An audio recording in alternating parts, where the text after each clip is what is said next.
Okay, welcome back to live Mace training. This is day 2 of the Quarantine Mace Loaner Program. If you need a mace, hit me up. Let me know. I will give you the contact information to either Claude Ray or myself to pick up a mace that you can use. This is a loaner program. It's completely free of charge. Now remember, if you mess up the mace, you're going to have to pay for it, obviously. All right, so if you need a mace, go ahead and message me. If you got a mace, feel free to pick it up. And let's get moving, okay? All right, so some of the things we went over on Monday was our pendulum swing, like this, okay? All right, so just to kind of look a quick recap of how this works. Remember that our pendulum swing works like all moves with kind of a soft knee, all right? And I'm going to kind of lean my weight opposite of the bell, all right? I'm holding the handle. The opposite end is the bell, all right? As time goes on, you can start to move your feet, but make sure that your knees are soft, all right? Some shifting back and forth, okay? That is what we call a front pendulum, all right? And so we worked on that Monday, okay? Now remember that some of the aspects of the movement is that our elbows are close to our body. We are not squeezing our hands very tight. We have a pointer and thumb grip, all right? Now, this grip allows us to freely move the bell from side to side without overtaxing our grip, okay? Now, from an athletic standpoint, if you're a grappler such as me, you'll know that your grip is almost locked in place, but never actually ever squeezing. So this is similar. We are using our hands in an isometric fashion, but yet we're not overburdening it to the point where we're frying our hands out. We can't hold on to it anymore, okay? So, sorry for my son bouncing basketball. They've been inside because it's so hot, and of course now when I come outside they come, so. All right, so that's number 1. All right, so 1 was our hands, our elbows, and then soft knees. Okay, so we also talked about the up and downs, or get ups, okay? So we soft knees and boom, slide the bell straight up into my hand. I'll step back a little bit so you can see me. And I'll drop it back down, okay? So we're gonna do that again. So we bend down lightly and we explode onto our toes, boom, and shoot the bell right up above our head, all right? Now our goal is to keep it straight, all right? Some of you are gonna go off to the side, in front of you. That's common. If you remember Monday's video, I started messing it up myself, doing it perfectly fine, then all of a sudden, I guess as my hand got tired or I got anxious, I started going faster and it started going away from me. Now, it's not completely incorrect, obviously, unless you threw it away from you, but if you do tend to lean it forward, you're going to get a great forearm workout. You would redirect it back towards you, elbow tight to the body, okay? So it look like this. I'm trying not to hit my roof today. It's crazy hot. I don't want to get burnt in the sun. Boom. There we go. All right? Now, I'm in gardening and I got more gardening to do all day, so there's only so much sun my body can take. Sun's good for you, but not hours on end. Okay, so let's go to our other hand, all right? So I shot up, boom, came down. I shot up, I came down, all right? Now, another thing that we did was we switched hands in midair, all right? So we grabbed our bell, went up, boom, and switched sides. Now it's horrible, okay? Came back down, okay? So Shitty Bubba Kaka is watching. All right, so we're going to shoot up and then catch. Shoot up and then catch. Shoot up and catch. Shoot up and then catch. Okay? So those are the things that we went over. Now we also did the up and we pulled it away from our body and came back in. Pushed it away and came back in. And we also did walks. All right? So you can simply walk around. All right? So those are all the things that we covered on Monday. So those are things that we can use now as a warm-up, and that's what exactly we're going to do. And then we'll move into the new moves for the day. All right? Okay. So let's go with a front pendulum. Here we go. And I'm not going to pick reps. We're just going to go until we feel comfortable. All right? Warming up our hands, shifting our weight, getting used to moving from side to side, side to side. You can bring the bell up very high if you want. That is the pendulum catch and release. And I will go over that more and more. But right now we're just shifting our weight from side to side, learning how to move the bell away from our body, but yet keep our balance. Okay? Can't follow the bell. If you do that, you'll kill yourself. All right? Bring that back up. Okay? Go up. 1, 2, 3, 4, 5, 6, 7, 8. We'll switch hands. 1, 2, 3, 4, 5, 6, 7, and 8. All right, good. Okay, so as you saw, when I was doing the front pendulums, I did a catch and a release. All right, and that's what we're going to work on today. Okay, we're going to build off our movement. So we're going to go back to the front pendulum. Okay, shifting our weight. And then when the bell moves this way, we're going to turn our body in the opposite direction. And then we're going to really kick it back up with our hand, but it's going to catch under our armpit. All right? Now, we can do a touch and go right now, which is this. Touch, touch, touch, touch, touch, touch. All I'm doing is shifting my weight to my front foot and making sure that my back foot is coming up onto its toes. All right? Now what this does is it keeps you in a proper athletic stance, because if you're trying to punch someone in the face, you're always going to be standing on your toes. Okay? Slightly actually in the front leg on the toes, and the back leg's always up all the way. That allows your hips to rotate. We're practicing on rotating our hips. That's all we're doing. We're rotating and shifting our feet from side to side. Almost like we're dancing. We look like a bunch of idiots, but it doesn't matter. Okay? All right, that's the touch and go system. So let's go it again, okay? So let's start going to the pendulum.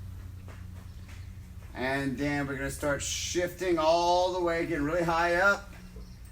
And then I'm going to start touching and going wherever I feel comfortable.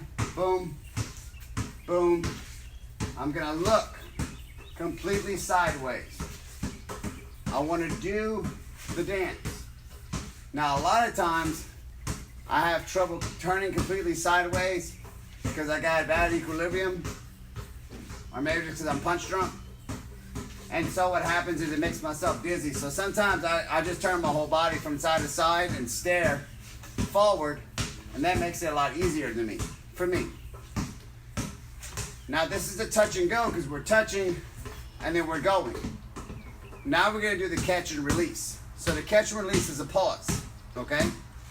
So, it's the same damn move, except I'm just going to catch it. And I'm going to pause. So what I'm trying to do is I'm trying to swing with the momentum and then shut the momentum down, okay? Now what this is going to do is going to cause you to lock up your abdomen and really dig the ball of your feet into the ground, okay? Now the good thing about this is because theoretically when you are throwing someone, punching someone, your drive is always from the ankles all the way up. It can be as simply as running, just being a sprinter. You're gonna have to have foot drive, ankle drive, okay? So that's how it works. So that's what we're practicing on. We're focusing on putting the momentum back into the kinetic chain the way it's supposed to be in a human body, all right? We're driving off our feet, which pops into our knee, into our hip, and then into our abdomen, all right? It all flows out, okay? This is why also, besides hitting the nerve, is when someone gets hit, you see the whole entire power flow through the body and it releases out through the hand. It's almost like a whip, okay? But if you just throw a punch like this, it looks fast, it looks strong, but it's not as strong as this. This is not this, all right? Big difference. All right, so let's do the catch and release. Here we go. So we're gonna start simple again. Swinging from side to side. Now you can do this with a sledgehammer. Someone asked me, can I use a sledgehammer? Absolutely. What size sledgehammer? I got a 20-pound sledgehammer. Well, I wouldn't do that shit. Especially when you don't know what you're doing. This bell looks big, but it's only like 10 pounds. It's not a big deal at all right? Now you do a lot of reps and it makes you tired, but it's not about how much things weigh all the time, okay? It's also about how good you do it. Now once you become efficient at the movement, then yeah, then we can start increasing poundages, but you'll be amazed on how you can just use this over and over for a long time. Catch. I released my backhand, all right? I'm staying in that active position. Boom, catch. Catch. Catch. Now I'm really starting to bring it up high because what happens is it's going to create a ton of momentum. Catch. Catch. And that's what I want. I want a lot of momentum. The more momentum I get, the better leg drive I create, the better workout I'll get because it makes it more difficult for me to stop the bell. That's what I want. There's many benefits to training like this. It just depends on how you're training. It's no different from picking up a dumbbell. If I pick up a dumbbell that weighs 20 pounds and I press it for a certain amount of reps, I can give you a whole bunch of literature that tells you that amount of reps and that amount of weight will yield these type of results. And I can take a bell, a little bit heavier, and press it, and then give you another set of literature for another set of reps, and another set of weight that yield you another type of results. It's the same thing with this, okay? We can do it fast, we can do it slow, we can do long reps, we can do short intervals, long rest periods, heavy weight, lightweight. It's all gonna change. Now, the one thing that is good is, like I said, it allows our body to work in one all kinetic chain, which is important when trying to be functionally fit. So fucking stupid. All right, so here we go. So let's work on just pendulum, shift, shift, shift. I'm gonna go touch and release.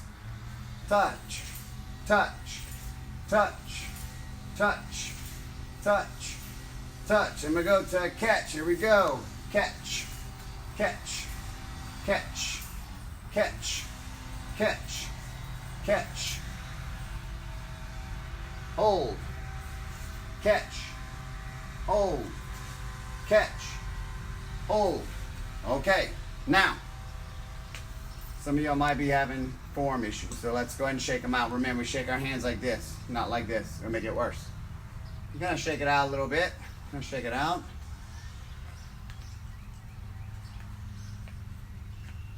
I know I'm not looking at the camera. I keep looking outside because it's so nice. I gotta kill the mama bird sitting in a burn pile that I have. I wish those damn eggs would hatch. I love her to death, but I burnt a tree stump. And I hit my mower last year on that tree stump, broke a spindle in my blades. So I replaced all that. It's cheap. But I need to fill it up with dirt so I don't hit it again. Well, she wouldn't have her babies right there. I keep hearing a lot of tweet, and maybe they hatched today. I don't know. Okay. All right, so now we're going to do the catch with a drop. All right? So we're now going to incorporate more of a leg movement out of this, all right? So I'm going to catch, and I'm going to go down into a lunge, all right?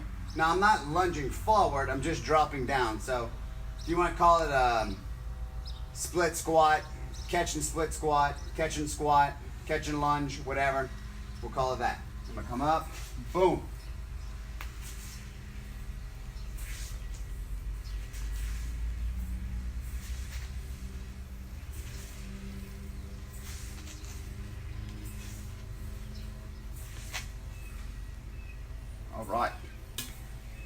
All right, pretty good progression for that today, okay? So, first day we did this. Now we learned to move it a little higher, shift our weight a little bit better, rotating our shoulders. We're also learned to now switch our feet, okay? We learned the catch, and we learned the catch to the drop. All right, here's the next one. Make sure I don't hit my cars. All right. Oh, let me shoot back to, well, we'll skip that. I'll go to the next thing. All right, so now we're going to go to the spin. All right? Make sure nothing is around you. All right? You're going to take someone's face clean off, and you will smash your car. All right? So we're going to start slow. Keep the bell low to the ground. Same thing as all movements. As the bell swings in front, my weight goes this way. If the bell's over here, I'm always opposite of the bell. That allows me to stay in control and keeps the centrifugal force as we start to spin. All right, here we go. So I'm going to palm up with my right side, palm down with my left. I'm going to slowly spin it, catch, spin, catch, spin, catch, spin, catch, spin. I'm just shifting it to my hand.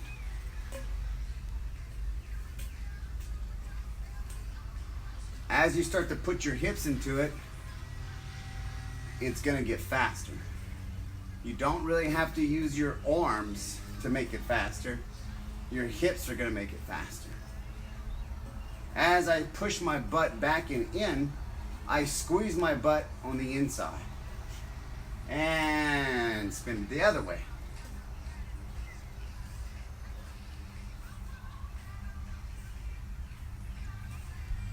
Whoa, almost lost it. Almost lost it. And I was about to say, anybody throw it yet?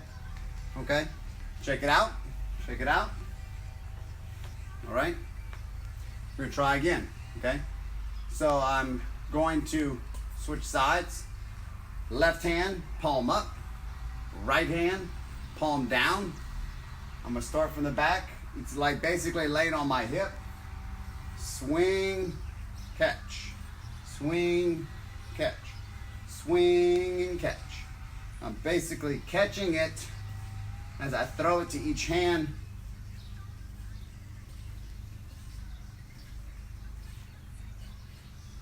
Boom. Good, good, good, good. All right. So that's a very simple progression.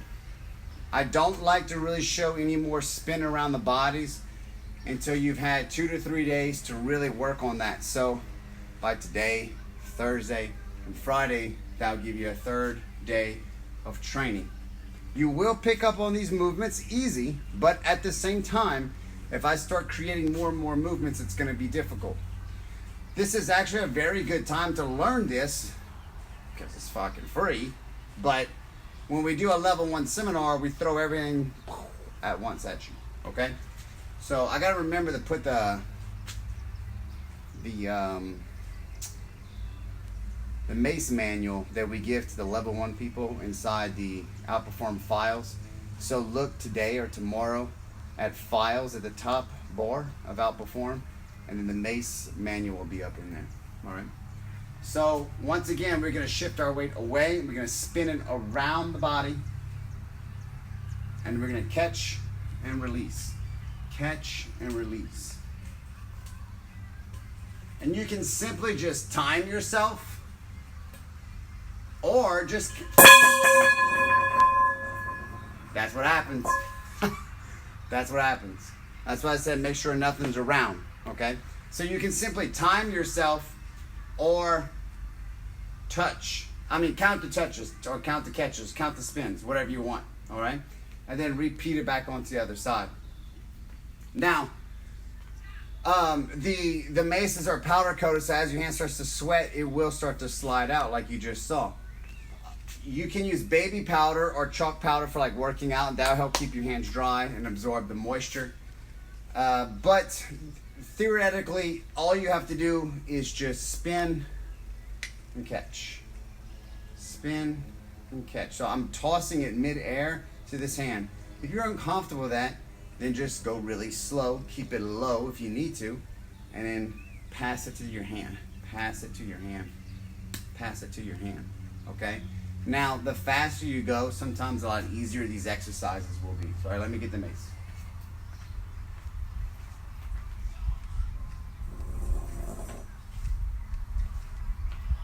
All right. See if I can find it. I don't know if you can see it. See that slide dent right there? Last summer, I took the kids to the pool. I was like, man, I gotta get my workout in. So, I was getting ready for the World Masters? Pan Am World Championships in California. And this is the tool that I was using for most of my conditioning to get used to gripping and so on. And I remember I was just whipping and whipping and whipping. I was doing what they call a catch and release. It's behind the back catch. It looks similar to this. So see it, throw it. I gotta get a lot of momentum. Hold on. So y'all can see. Boom. And I catch it. And you turn and you grind it and throw it back really hard. It's a phenomenal move for punching power, rotation power, throwing, so on. And we will learn that. And I lost it, and it just flew all the way across the gym. It hit, I think, the power rack, and that's what bent it. All right. So the next thing we're going to do is a Bulgarian squat. Now, I put a board down here because a lot of people suffer from poor ankle mobility, which means they can't squat ass to the grass, okay? Ass to the grass is a way I used to squat all the time when I was younger, all right? I squat a lot. I could squat a lot, okay? And I would squat ass to the grass, which basically means I would just squat as far down as I possibly could go, all right? And I worked myself up to like a 500-pound squatting like that. Now, that's nothing compared to some of these beasts I see some days, but that wasn't too bad for a 22-year-old boy. So, a lot of people don't possess the flexibility in their ankles to squat low. So what you can do is you can take like a 5-pound weight or a 10-pound weight and put that just underneath your heel to elevate your foot just a little bit. And so what that's going to do is going to allow you to squat down a lot more. So if you take your bell and you have something underneath your feet, you'll notice that you can squat down really deep. And we always want our elbows on the inside of our knees. Now, I'm not worried about your back rounding a little bit. I'm not worried about what they call the butt wink, where your butt winks in on the bottom end of the portion. Because we have no weight, it's unnecessary to worry about. It's not a big deal, all right? If we were loaded, that would be a different story, okay? So we have no sheer force grinding upon our spine or our pelvis, causing us issues in the long term. So what we're gonna do is you find your grip that's comfortable for you. I choke it all the way down because it's a little bit easier. And so I'm gonna come down with my elbows tight to my body, so they should be inside my legs. And I'm gonna squat up. And as I squat up, the bell goes back over my head, like that. And I'm gonna drive my elbows forward. My arms will always stay bent. I'll go sideways. Forward. And as I descend down into my squat, my elbows come down between my knees and the bell's in front of me. And then I come up. And then I come up. If you have a strong core, you can actually keep it very far out in front of you. That makes it extremely more difficult. But it's unnecessary at this point. We just want to get the movement down. If it's becoming difficult, simply choke your hands up, like in baseball, and drive the bell over.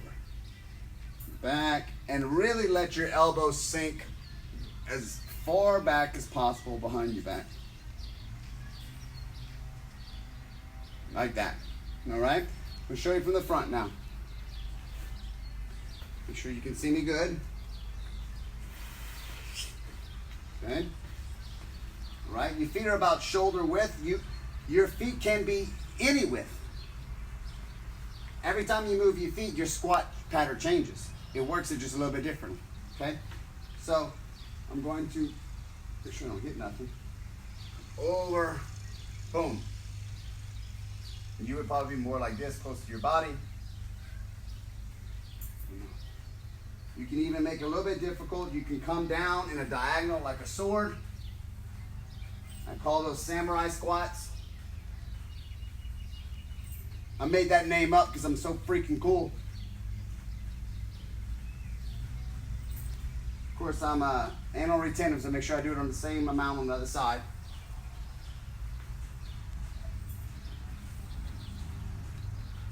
My elbows wouldn't come across my body on this one. So, Bulgarian squats. Elbows in between the legs. And up. All right, guys. That's it. Okay? Very simple day, but very effective. Okay? Work on these. Put Monday's routine together with this routine. Make something that works for you. Okay? Don't worry about trying to tire yourself out. Okay?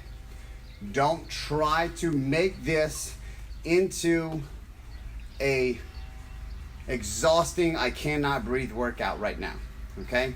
You're gonna get that from the bell. Okay? What you need to learn though is how to move properly first. All right? That's the biggest problem with a lot of HIIT training. Okay? The reason why a lot of people don't like HIIT training, strength coach wise, is because it does work as far as helping with fat loss, even though your diet's the most important thing. And people feel that they're getting a good workout. The problem is people just don't know how to work out. Another thing is people don't understand how to keep their form under fatigue. That's the first thing that moves out is the movement efficiency. And so then that's how injuries happen, okay? So that's why HIIT workouts aren't the biggest strength coaches aren't the biggest fan of HIIT workouts. They work great for great athletes or people who are really in tune with their body, okay? They're not good for normal people. So don't turn this into a HIIT workout, all right? Simply just use the motions, learn the movements. That's what this class is about. It's about learning the movement. I'm not trying to make you tired. I want you to do the movements for 10 seconds, 30 seconds, a minute, whatever's easy for you. And when you're tired, stop. Put it down rest, restart over. Once you're good at the movements, we can start putting in complexes, okay? All right. Sonny, you need one. Maybe help my shoulders. Absolutely, bro. Okay? So a lot of people will ask me, will this help my shoulders? I'm not really sure why that question comes up, but that's the number one thing. And it's probably because they always feel like I'm swinging it around. So yes, it does help with shoulder mobility, okay? It's going to help you get into those awkward ranges, all right? This is the back pendulum, and we'll be going over that on Friday, all right? We've been doing the fronts, we'll be doing the back, okay? And we're going to be getting to a lot of stuff to where it's going to start going around our head, all right? So you're going to find a severe increase of range of mobility with training with the Mace. It's going to be very difficult for some people who got tight shoulders at the beginning, and that's fine. That's just normal. That's why we start with 8-10 pound maces, okay? That's why when people say like, well man, I ain't got a mace, but I got a 20-pound sledgehammer. You can sledge your shit to death if you're going to do that, but that's up to you, okay? So, Sonny, look. I have one more mace left in my car. If you want to drive to the fire station, Station 12 on Barrett School Road in Lafayette, I will be there all day tomorrow, 24 hours. You're more than welcome to pick them up there. I have one at my house. If you want to come to St. Martinville and pick it up, just shoot me a message on Messenger, and we can work that out. That's the last one I have with me. The rest, people will have to go see Claude Ray, the maker of the maces. Remember, my wife is about this close to going into labor, so next week's schedule might be kind of wonky. I will let you know if times change. Mr. Claude will probably have to teach the class, which will be perfectly fine because he's the one who taught me. All right? All right, y'all have a great day.